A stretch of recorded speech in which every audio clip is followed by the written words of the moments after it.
Friday at Suzuka began with the announcement that all track action would be suspended on Saturday due to the incoming typhoon Hagibis. So drivers knew that first practice could be the only dry running they might get before both qualifying and the race take place on Sunday. That meant the track was soon ablaze with action. Lewis Hamilton was literally on fire, as both he and Mercedes teammate Valtteri Bottas found the track limits. The Finn setting a stunning lap of 1 minute 28.731. Bottas had a big lock-up into Spoon Curve after getting into a tangle with Ferrari's Charles Leclerc, the Monegasque driver getting in the way on a cool-down lap after having his own moment when taking a very aggressive line into turn 8 and having a bumpy ride through the Degners. Carlos Sainz's weekend got off to a tough start when his McLaren barely made it out of the pit lane, grinding to a halt with an electrical issue. It suddenly failed, I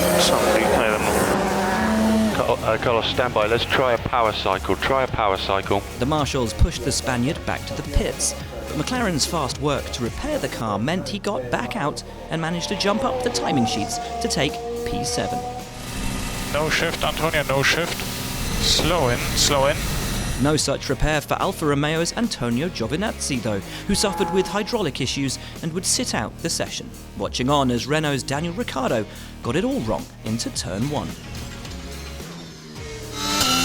I don't know what happened, but turning into one, I just lost all the front.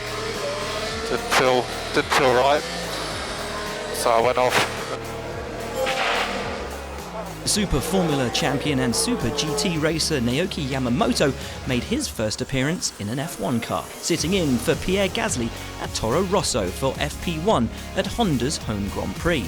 The Japanese driver impressed immediately, posting a highly respectable time, good enough for P17 and just a tenth of a second behind teammate Danny Kvyat, a real statement of his ability and skill.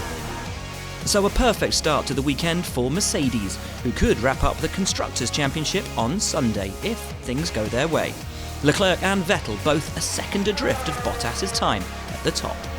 Red Bull were 5th and 6th, with the ever-impressive Sainz best of the rest, and a mighty showing from the Racing Points, the two pink cars P8 and P9 showing they have real pace and could edge ahead in the fight for points come Sunday, though Haas, Renault and Alfa Romeo are all close behind and won't be giving them an inch around one of the greatest racetracks in the world.